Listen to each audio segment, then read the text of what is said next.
Pada kesempatan kali ini, kita akan belajar tentang buku fiksi dan buku non-fiksi, khususnya bagi kelas 7 ya. Kita akan belajar apa hari ini? Yang pertama, kita akan belajar tentang pengertian. Kedua, ciri khusus. Ketiga, unsur-unsur. Dan yang terakhir, contoh dari buku fiksi dan buku non-fiksi.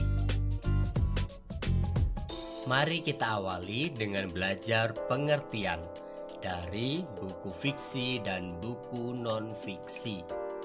Ketika kita mendengar kata fiksi, pasti kalian masih ingat kan bahwa fiksi itu berasal dari imajinasi. Nah, mari kita perhatikan. Buku fiksi adalah buku yang berisi cerita khayalan atau rekaan. Sedangkan buku non-fiksi adalah buku yang berisi cerita berdasarkan fakta atau kenyataan. Dari pengertian itu, maka kita bisa melanjutkan ke bagian kedua, yaitu ciri khusus. Sebenarnya apa sih yang paling membedakan antara buku fiksi dan buku non-fiksi? Mari sama-sama kita perhatikan tayangan berikut ini. Buku fiksi mempunyai ciri khusus sebagai berikut. Yang pertama, buku fiksi selalu melibatkan imajinasi dan bahasa yang digunakan memakai majas. Sedangkan buku non-fiksi selalu melibatkan data ataupun fakta dan bahasa yang digunakan tidak memakai majas. Selanjutnya kita akan masuk ke pembahasan unsur-unsur buku fiksi dan buku non-fiksi.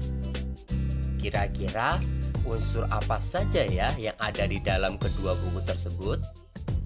Nah, di dalam buku non-fiksi terdapat 6 unsur sebagai berikut. Di sini Pak Andrian akan menjelaskan bagian kedua dan bagian ke-6.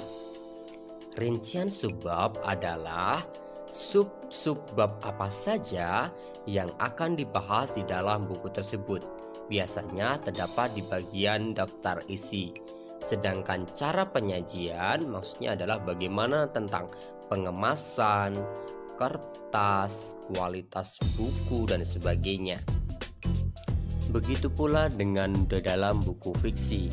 Di sini terdapat 6 unsur pokok. Yang pertama adalah tema, kedua tokoh dan penokohan, ketiga latar, keempat alur, 5 amanat, dan keenam sudut pandang. Pak Andrian rasa yang perlu kalian pelajari lebih lanjut adalah bagian sudut pandang. Apa itu sudut pandang? Sudut pandang adalah cara pengarang menempatkan dirinya di dalam cerita. Dalam khasanah kita, dipahami ada 2 sudut pandang yang umum digunakan, yaitu sudut pandang orang pertama dan sudut pandang orang ketiga.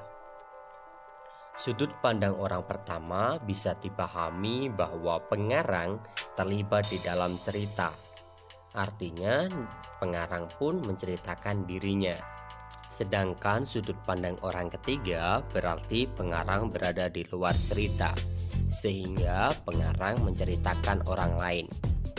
Kalian pasti bertanya-tanya, kalau ada sudut pandang orang pertama dan ketiga, apa ada sudut pandang orang kedua? Jawabannya ada, tetapi sangat jarang digunakan. Sudut pandang orang kedua menempatkan pembaca sebagai tokoh yang diceritakan, sehingga seolah-olah ketika pembaca membaca sebuah cerita, ia seolah-olah menjadi tokoh di dalam cerita tersebut. Sekarang, mari kita lihat contoh-contoh dari buku fiksi dan buku non-fiksi. Di buku fiksi, kita mengenal novel, kumpulan cerita pendek, naskah drama, komik, dongeng, kumpulan puisi, syair, pantun, gurindam, dan buku-buku lain yang melandaskan ceritanya pada imajinasi atau khayalan.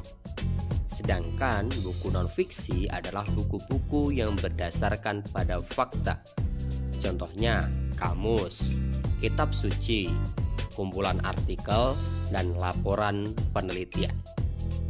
Sekarang, apakah kalian sudah paham dan bisa membedakan buku fiksi dan non-fiksi? Mari kita asah ingatan bersama-sama. Silakan disimak.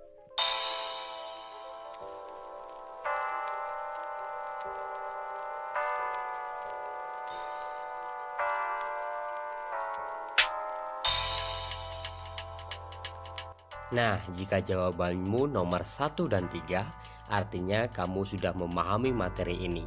Terima kasih sudah menonton. Semangat belajar di rumah.